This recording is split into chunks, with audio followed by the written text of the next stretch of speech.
gone live, but I'm here with Jaylah and Cultura, and we're here to talk about our tech taboos. Literally. Honestly, you're Jaylah. like one of my favorite people, other than I want to steal your pants right now. Jayla's label. I'll send you the link. And your hair. I can't steal your hair though, because my hair won't curl like that ever as much as I want it to. You have beautiful India hair. I do. It's the indigenous side. That's what I'm saying. It's India hair. Like, that's beautiful. I have India hair. Yeah.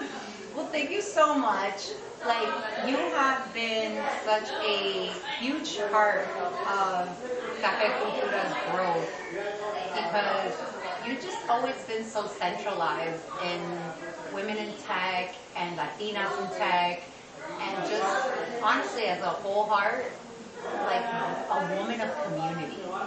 I think when I set out, and you know my journey, right? Being in corporate for so long, I think what was really important to me from the very start was I needed to be community made. I needed to be for my Latinas, by my Latinas, with my Latinas, and for of course, women in technology. But it was in my heart of hearts to build something for our people.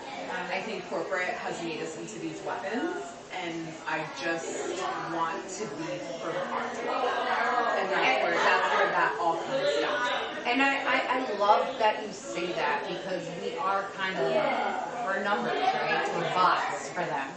We're just another number. Mm-hmm. So there's no sense of community. There's no sense of like lovingness or like, hey, let's collaborate. Mm-hmm. And I think that something for me, why I started Cultura, with my co-founder, Zachary Johnson, it's just like, it's been mostly like, we want to bring our community together. Like, he comes from the West Coast where it's all tech. Mm-hmm. And he comes from a tech background, he's been I call him a super founder, because he has founded and helped so many founders across the way.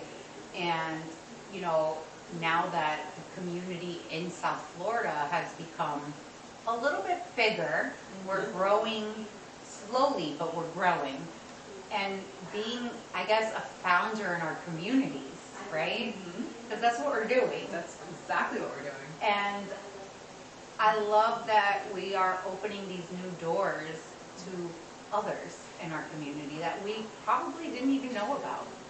I think that I always say this, like, when people ask me, like, how did you get started in technology? And I'm like, by accident. I didn't even know what I did, or excuse me, I should say what I was doing in my corporate life. I didn't even know that was like a job that you could go to school for, right? Like, I could go to college to do this. Those jobs aren't necessarily marketed, I don't think, to people of color, let alone women. Yeah. Right? So I think from a statistical perspective, and I say this all the time, right? Out of all the percentages of women in technology, we make up about 28, almost 30%. I would say maybe almost 30%. That's of being women in technology.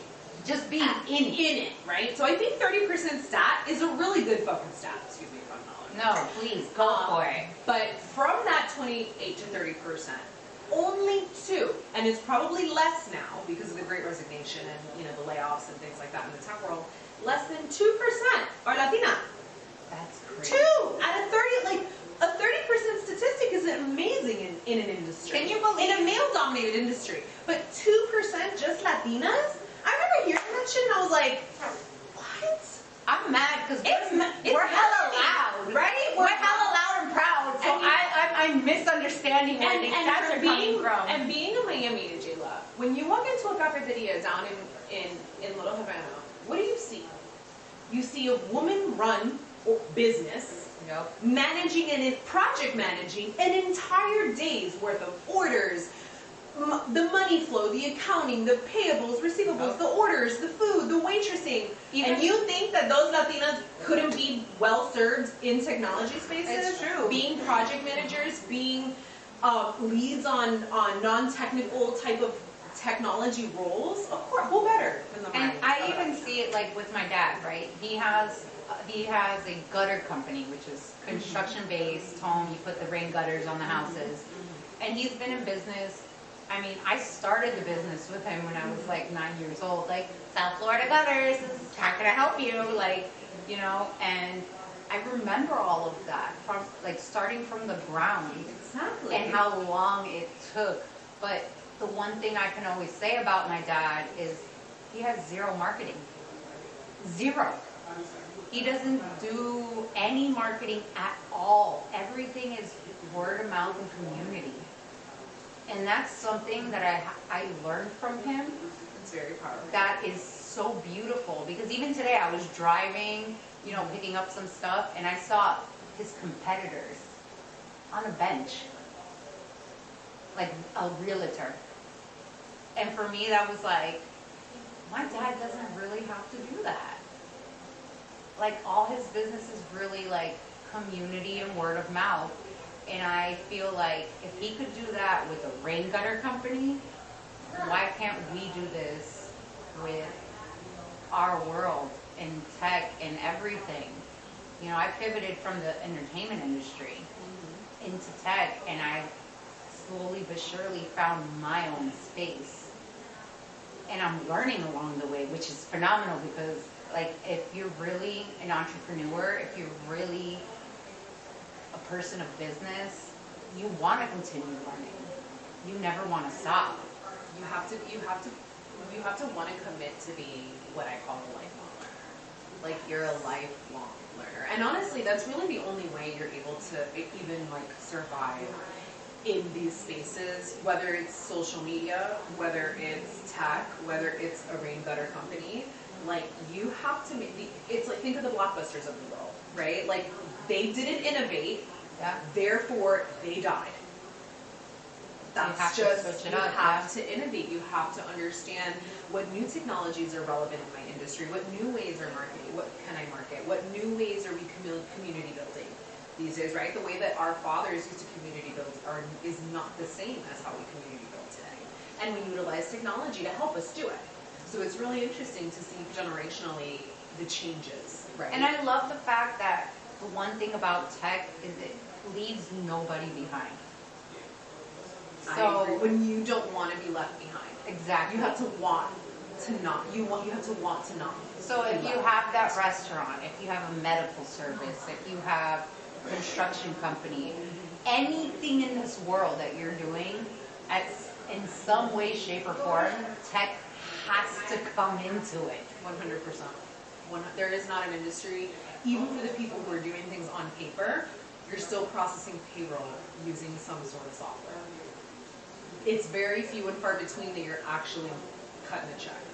Even if you're cutting paper checks, you're using a software to help you cut that. So even our brick and mortar paper businesses, they still have to succumb to technology. So I guess my question for you is, other than, will you always be our Cafe Cultura moderator? Oh. I told you, I'm schedule permits. No, I love, you know what, in terms of public speaking, I love to public speak. I did it in my corporate career. I do it for Latina Techie, S&T Consulting for my software development business. And moderating panels is probably one of my favorites, because I'm able to really study who is on the panel, and really it's my turn to highlight them. It to me is like the ultimate community building exercise, because I'm able to, most of the time, I know my people, right? I know the people that are sitting on the panels, and there's sometimes I don't know who they are. Sometimes I'm out of the state, or I'm picked to be the panel that I don't have the opportunity to know who they are one-on-one, but I do my research to be able to make sure I'm asking riveting questions that's relevant to their journey. None of that could be cut or bullshit. Which is why I love Cafe Cultura and how we do. Yeah, I mean, we want to stay to the truth. We want to be as real as possible, because everybody kind of gives you like these little shortcut stories, and you're gonna make it, and you're gonna do this. The fluff, buzzworthy words. Yeah, and at the end of the day, like, we know better. Exactly. We're not. We could see right through the bullshit. And it's not only that too. It's like I'm at a point where you can and you can attest to this, Jaylah. We go to so many events and so many things, and I'm here to empower women. Like, listen, women have been empowered. We are empowered. We've been empowered. It's a matter of taking that empowerment and actually knowing what the fuck we're gonna do with that. Absolutely. What happens after we've been empowered? And that's really, and that's hard. It is hard. It is hard because it is very subjective. And most of the time, you're leaning on other people, right? Mm-hmm. Whether it's the person who empowered you, mm-hmm. or your partner, mm-hmm. or somebody else who might not quite understand it, especially in our Latina or color, people of color community. You know, our families are like, you've been doing this for a long time, when are you gonna check?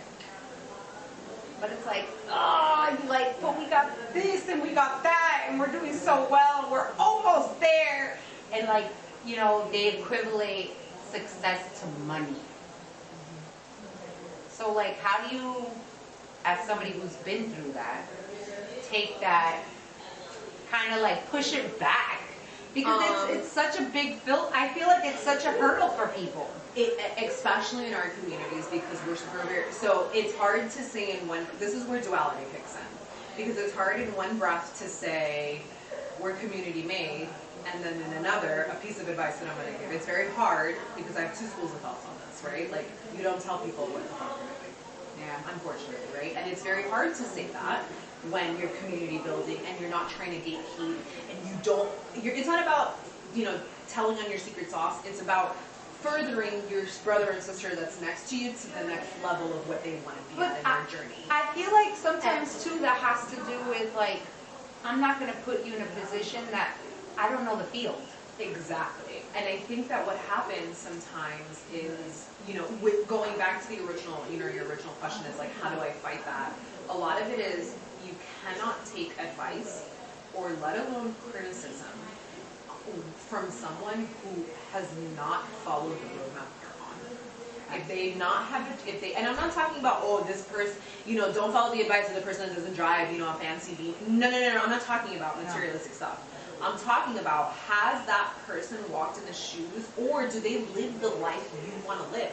Are they the family? I mean, you know, it's subjective as to what's priority for you. Like for my dad, like you take certain advice. Exactly. Right? Where it's like, okay, as a business woman, exactly.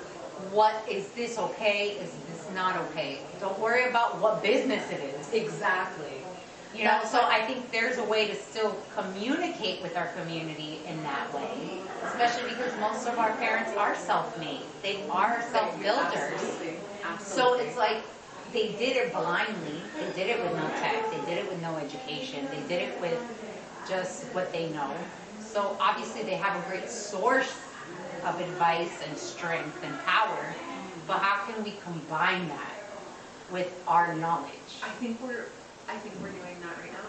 I think that we do that in the spaces. I think that as we seek knowledge and as we seek access and as we seek kind of like that elevation to the next level, whatever that may be, I think we're already in process of doing that by having these conversations, by building community, by being in alignment with people that, or with being around people who are aligned with you, asking people the right questions. I think we're already, I don't think, like, what I mean by that is, like, I don't think the gap is as big as we think. I think we're all, by the sheer fact that we're asking ourselves these questions, we're already steps closer to bridging that And I gap. feel like, I think that we get lucky when we have kids. Yeah. In the sense that our parents get a little softer. Mm-hmm. So there's a little bit more of a leniency on conversations. Mm-hmm. Because you kind of like, but it's for them. So they kind of take that step back, but it's like, I'm trying to understand a little bit more. So like, I feel like there's a little bit more leniency in breaking generational curses. I think is a huge deal that a lot of us are actually doing. And obviously, like, it sucks that they see it in a money value or in any other way, but we're definitely doing that. I think that we're, not only are we generational curse breakers, and I read this somewhere from another content creator recently, but we're also generational starters. Ooh. Like, we're not just here breaking the curse, but we're actually starting new neural pathways of thinking, new paths of living, new ways of being. And I think that one really resonated with me, and I forget the content creator. But it was such a paradigm shift for me because sometimes the curses aren't ours to break. We're not the ones who instituted them, but what we can do is stop the cycle and start new ways of being. And I think that's so powerful when we think about generational elevation. Absolutely. Oh my God. I love talking to you, and I feel like we could do this for hours. We could. But we're gonna save this because this is we're not gonna pin in this because so much more is coming soon, and I can't wait. Thank you so much for being a part of Café Cultura and bringing all of your bright smiles, beautiful outfits. I'm stealing those pants. I gotta thank my mom for that. My mom has such good taste, and that's how I dress. And mostly, like, honestly, your genuine self. You bring your genuine self to the table always, and I think that's such, especially showing people new that are coming into tech, like, this is who we really are. We don't need to put on no fakeness. We don't need to do nothing. It's not a competition. We can all collaborate and work together and build greatness. And I love that, and you've been such a great part of that for me. Thank you so much. My pleasure. My favorite Latina techie. Thank you guys, and thank you, my techie, so much for tuning in. More to come on tonight's activities from Café Cultura, and I will be back soon to share a life update. So stay tuned. Yes.